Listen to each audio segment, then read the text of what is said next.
திருப்பரங்குன்றம் மலை பிரச்சனை எந்த அளவுக்கு தமிழகத்துல ஒரு சீரியஸான பிரச்சனையா போச்சுன்னு தெரியும். இதுக்கு யாரெல்லாம் ரியாக்ட் பண்ணாங்களோ இல்லையோ, தமிழக அரசு சார்பிலையும் திமுக நிர்வாகிகள் சார்பிலையும் பல இடங்கள்ல பல குரல்கள் கொடுக்கப்பட்டுச்சு. உதாரணத்துக்கு சொல்லணும் அப்படின்னா, அது தீபத்தூணே இல்லைங்க, நில அளவுகள்னு கனிமொழி அவர்கள் சொன்னதா இருக்கட்டும், அதே விஷயத்தையே திருமாவளவன் அவர்கள் சொன்னதா இருக்கட்டும், இந்த மாதிரி பலரும் பல விஷயங்களை சொன்னாங்க.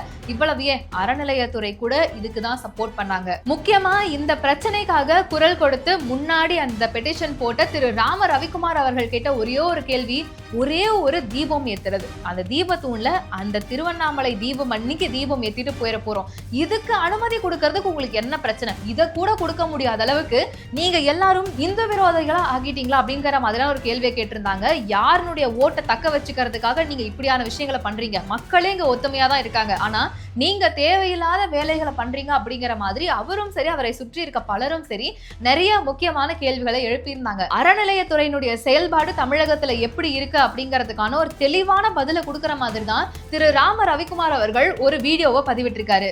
அனைவருக்கும் வணக்கம்.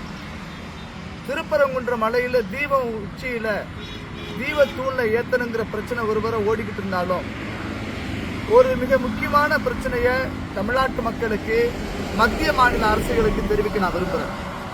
இப்போ நான் உட்கார்ந்து இருக்கக்கூடிய இடமானது கும்பகோணம் பக்கத்தில் திருவிடைமருதூருக்கு அருகில் இருக்கக்கூடிய மானம்பாடிங்கிற ஒரு கிராமம். ஒரு புராண சிறப்பு மிக்க திருக்கோயில் அமைந்த திருத்தலம். இந்த நாகநாத சுவாமி திருக்கோயில் மானம்பாடி முதலாம் ராஜேந்திர சோழன் காலத்தில் கட்டப்பட்ட இக்கோயில் திருக்கைலாயம் என்னும் நாகநாத சுவாமி கோயிலாகும். இங்கு முதலாம் ராஜேந்திர சோழனின் 6 கல்வெட்டுக்கள் மற்றும் முதலாம் குலோத்துங்கனின் 3 கல்வெட்டுகளும் இடம்பெற்றுள்ளது. இக்கல்வெட்டு ஒன்றில் இந்த ஊர் இலஞ்சிக்குடி வீரநாராயணபுரம் என்று இடம்பெறுகிறது. முதலாம் ராஜேந்திர சோழன் காலம் 1012 முதல் 1044 வரை. எனவே இந்த கோயில் சுமார் 1000 ஆண்டு பழமையான கோயில் எனலாம். இங்கு தென்புறம் கோஷ்டத்தில் உள்ள நடராஜ சிற்பத்தை வணங்குவது போன்ற தோற்றத்தில் ராஜேந்திர சோழனின் சிற்பம் இடம்பெற்றுள்ளது. இது கருவறை, அர்த்த மண்டபம், முன்மண்டபம் என கிழக்கு நோக்கி அமைந்துள்ளது. இங்கு கோஷ்டங்களில் பிச்சாடனர், நடராஜர், விநாயகர், தட்சிணாமூர்த்தி, லிங்கோத்பவர், பிரம்மா, துர்க்கை, கங்காதரமூர்த்தி சிற்பங்கள் உள்ளன. இதில் வடகிழக்கு மூலையில் உள்ள கோஷ்டத்தில் மேலுமுள்ள மகரத்தோரண அலங்காரத்தின் மையத்தில் சிவலிங்கத்தை பூஜிப்பது போல யானை ஒன்று உள்ளது. சிவலிங்கத்தின் பின்னால் ஒரு நீண்ட மரம் ஒன்று உள்ளது. இதுவே நாவல் மரமாக குறிப்பிடப்படுகிறது. இதன் பின்னணியில் மரத்தை ஒட்டி நின்ற நிலையில் பெண் உருவம் ஒன்று உள்ளது. இந்த பெண் சிற்பத்தினை இதுவரை கிடைத்த காவிரி சிற்பத்தோடு ஒப்பிடப்படுகிறது.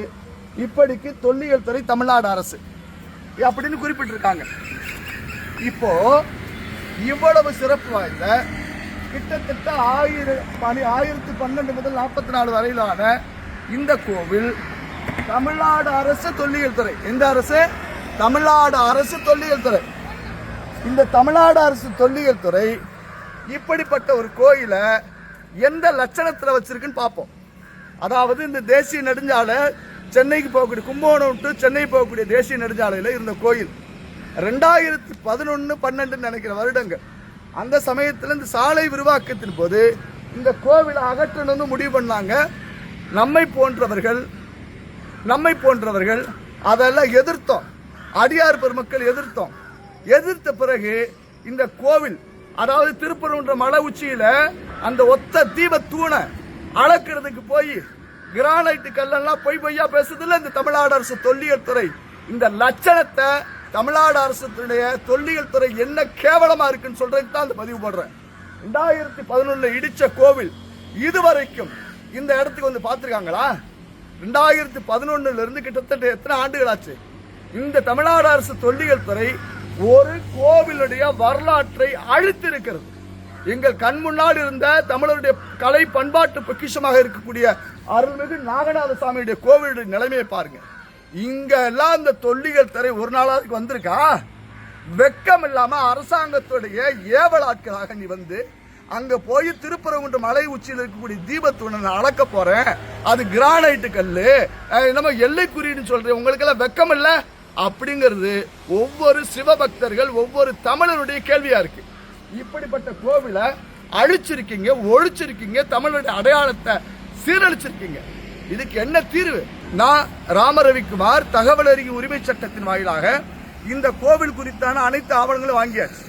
இது 2011 இது வரைக்கும் எந்த திருப்பணிக்கான முன்னெடுப்பும் இல்லை. தமிழ்நாடு அரசு தொல்லியல் துறை 1014 ஆண்டு தொடக்கத்தில் இந்த கோயில் ராஜேந்திர சோழனுக்கு உலகம் முழுக்க நாம சொல்லக்கூடிய கோவில், ராஜராஜ சோழன் ராஜேந்திர சோழனை பெருமைப்படுத்தக்கூடிய கோவில், மோடி போன்றவர்கள் எல்லாம் இந்த சோழனுடைய பெருமையை சொல்லக்கூடிய இந்த கோவில். உங்க லட்சணத்தை பாருங்க. இந்த கோவிலை இந்த தமிழ்நாடு அரசுடைய தொல்லியல் துறை இதனால் வரைக்கும் வந்து பார்த்ததா? இதை கட்டுவதற்கு எத்தனை ஆண்டுகள் ஆகிறது? இருக்கக்கூடிய தமிழருடைய அடையாளத்தை அழித்து விட்டு ஒருபுறம் தமிழருடைய கோவில், தமிழருடைய வழிபாடுன்னு சொல்லக்கூடிய இந்த திருப்பரங்குன்ற கார்த்திகை தீபத்தூணை அளக்கிறதுக்கு இந்த தமிழ்நாடு அரசுடைய தொல்லியல் துறை அரசு சொல்லி நீ போய் ஆய்வு பண்றிய, இங்க எத்தனை நாளைக்கு வந்த நீனு? இது சாதாரண இந்த ஊர் மக்களுடைய கேள்வி, ஒரு எளியவனான ஒரு இந்து பக்தனான என்னுடைய கேள்வி.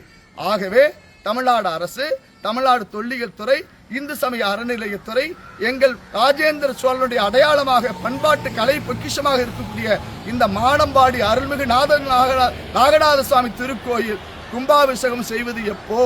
இவ்வளவு இழிநிலைக்கு, இவ்வளவு கலை பண்பாட்டை அளித்த அந்த அதிகாரிகள் மீது என்ன நடவடிக்கை எடுக்க போற? எங்களுடைய பண்பாட்டு அடையாளத்தை மீட்டெடுப்பதற்கு இந்த அரசு என்ன செய்ய போகிறது என்பதுதான் என்னுடைய கேள்வி. நிச்சயமாக இந்த அருள்மிகு நாகநாத சுவாமி திருக்கோயில் கட்டுமானம் குறித்து உரிய நடவடிக்கையை துறை சார்ந்தவர்கள், அரசில் இருப்பவர்கள் செய்ய வேண்டும். இல்லை என்றால் நீதிமன்றத்தை நாடி இந்த கோவில் திருப்பணி செய்வதற்குரிய சூழலை உருவாக்குவோம். இத்தனை ஆண்டு காலம் எங்கள் தமிழ் சமுதாயத்துடைய அடையாளத்தை அழித்த, நடவடிக்கை எடுக்காத, சோம்பேறியாக இருக்கக்கூடிய இந்த தமிழ்நாடு அரசு தொல்லியல் துறை மீது நிச்சயமாக நடவடிக்கைக்கு நீதிமன்றத்தின் முன்னால் நாங்கள் நீதிமன்றத்திலும் போராடுறோம், நீதிமன்றத்திலும் போராடுவோம். நிச்சயமாக நாங்கள் நடவடிக்கை எடுக்க செய்வோம் என்பதை தெரிவித்துக் கொள்கிறேன். உடனடியாக இந்த திருத்தலத்திற்கு தமிழ்நாடு அரசு தொல்லியல் துறை மற்றும் இந்து சமய அறநிலையத்துறை அதிகாரிகள் வருகை புரிய வேண்டும், திருப்பணியை தொடங்க வேண்டும் என்பது என்னுடைய வேண்டுகோள். இதை செய்வார்கள் என்று நம்புகிறேன். இல்லை என்றால் திக்கற்றவர்களுக்கு தெய்வம்தான் துணை. அதுபோல் சட்டத்தினுடைய கோவிலாக இருக்கக்கூடிய நீதிமன்றம் தான் எங்களுக்கான விடிவுக்கான, இதற்கான விடையை கிடைக்கக்கூடிய நீதிமன்றமாக சட்டக்கோவிலை நாங்கள் நாடுவோம்.